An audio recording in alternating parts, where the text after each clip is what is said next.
सुप्रभात मन्नम किताब जगदित कारणी पेज नंबर 125। और बनियों की सबूत को सच्चा जानते हैं चाहे बनिया कैसा ही झूठा किन हो,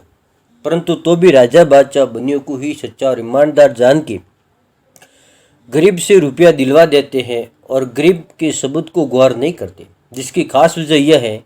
कि इन बनियों ने इंद्रजाली जाल से तमाम जन की अकल और राजा बादशाह की अकल को कैद कर दी है, जिससे बनियों को ही सच्चा जानते हैं चाहे बनिए चाप झूठे क्यों ना हो और गरीब गुरबा सा सच्चा होवे, परंतु राजा बादशाह इनको भी झूठा समझते हैं और अलावा इसके सौदागरन के कामदार जात का ख्याल करके अपने सेठों का हुक्म सर माथे के ऊपर उठा के हर किसी के नाम का जाली तमसुक बना रखते और गवाही वगैरह करा रखते हैं और मजबून तमसुक वगैरह का इस तरह से लिखते हैं कि फलाने शख्स ने फलाने सेठ से इस कदर रुपया इतने ब्याज पर बैल गाय और मकान वगैरह गिरवी रख के लिए थे, सो ये रुपया मैं नहीं दूं तो कुल चीज़ें जो तमसुक में लिख दी है वो इस कर्जे बाबत कर्जा देने वाले के हैं। हमको राज दरबार में इन चीज़ों से जो तमसुक में लिख दी है कुछ वास्ता नहीं है। अगर से मेरी तरफ से इस कर्जे के रुपया बाबत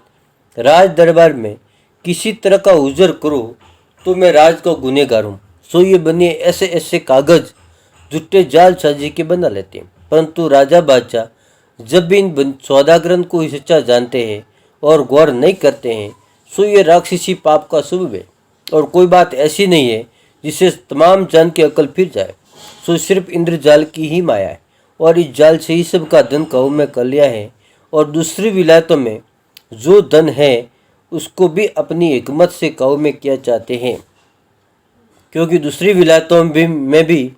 इनकी दुकानें पहुंच गई हैं और पहुंचती जाती हैं। तो इसी तरह से वाका भी धन अपने काबू में कर लेंगे, क्योंकि दुनिया में चांदी चूनी खाने कदीम से ही थी जिससे चूनी चांदी का ठाट और पाट गिना जाता था। सो इन बनियों ने अपने राक्षसी पाप के जोर से कुल धन जिसका ठाट और पाट संसार में गिना जाता था, सो इन माजना ने अपने कब्जे में कर लिया है। इसे तमाम दुनिया सौदागर बनियों के पाव के नीचे है। इसे सातों आठों विलायतों के राजा बादशाह ये बात काबिल गौर करने के हैं कि तमाम जन खेती बाड़ी करके राजा बादशाह की औलाद को खेती करने वाले ही पालते और जिस पर भी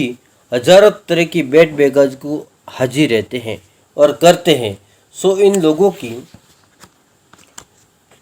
ऐसी तो करनी है। Page number 126। और अलावा इसकी ये खेती करने वाले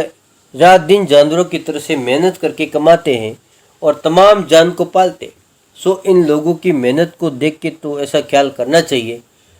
कि खेती करने वाले माँ बाप के बराबर है कि हमारी औलाद को और हमको ये खेती करने वाले ही पालते हैं, परंतु इन सौदागर ने अपने राक्षसी पाप से कुल जान की अकल ऐसी खराब कर दी है कि जो सौदागरन के ताबेदार हो रहे हैं और जो कि जमीन माते के ऊपर कमा के देते हैं और पालते हैं, इन्हों का कुछ गुण और एहसान भी नहीं जानते। सो ये वजह इंद्रजाल की है, क्योंकि जाल से लोगों की अकल कैद कर दी, जिससे नेक काम वालों की पहचान नहीं होती, बल्कि बुरा ही बुरा सूझता है कि हर वक्त गरीबों के गले पर अकल फिरने के शुभ से राजा बादशाह ने हाथों से चूरी रखी हुई है, क्योंकि गरीब आदमी ने किसी सौदागर माजनान के पास से चाहे कोड़ी भी नहीं ली हुए और गरीब आदमी ईमान से कहे कि मैंने कोड़ी भी नहीं ली है, परंतु राज से कुछ चुनवाई नहीं होती है और बनिए महाजन लोग झूठा जाली कागज और तमसुक इस तरह से बनाते हैं कि जो लोग मरे हुए हैं उनके नाम से झूठी बही में और जाली तमसुक वगैरह लिख लेते हैं और उस तमसुक में गवायन वगैरह भी झूठी जाल सजी वगैरह की ऐसे लोगों की लिख लेते हैं कि जो लोग मर चुके हैं, यानी 7 पीढ़ी का कर्जा उनकी औलाद के साथ जाल साजी और फ्रेब दगाबाजी कर लेते हैं, यानी परदादों को दिए या नहीं दिए झूठो रुपये ही मांगते हैं तो पर पोते से वसूल कर लेते हैं। सो तमाम जान के लोगों, ये कोई इंसाफ नहीं हुआ है, ये सारा सबब राक्षसी पाप का है, जिससे राजा बादशाह को ये खबर नहीं होती है कि गरीब ने किसी से रुपया पैसा लिया है या नहीं लिया है, या ये महाजन लोग गरीब को झूठा ही इल्ज़ाम देता है और अदालतों के हाकिम को गरीब लोगों के सबूत पर बिल्कुल ख्याल नहीं होता है। अगर बनिए के सामने किसी गरीब का सबूत झूठा भी होवे तो एक आदमी झूठे होवे या दो झूठे हुए या 10 झूठे हुए, यह नहीं हो सकता कि कुल बनिए ही बनिए सच्चे हुए और बाकी तमाम संसार के लोग सब झूठे हो जाए। ये तो राक्षसी पाप से बनिए ने तमाम संसार के लोगों को झूठों के मुआफी कर दिया है। और अदालत गरीब आदमियों से ये नहीं पूछती है कि तुम्हारा सबूत या बही या रसीद वगैरह जो होवे तो अदालत में पेश करो, ये तो गरीब से कोई नहीं पूछता है। और बनिया चाहे झूठा होवे और चाहे सच्चा होवे, उसको हर सूरत से सच्चा समझते हैं। जय परमेश्वर परमात्मा।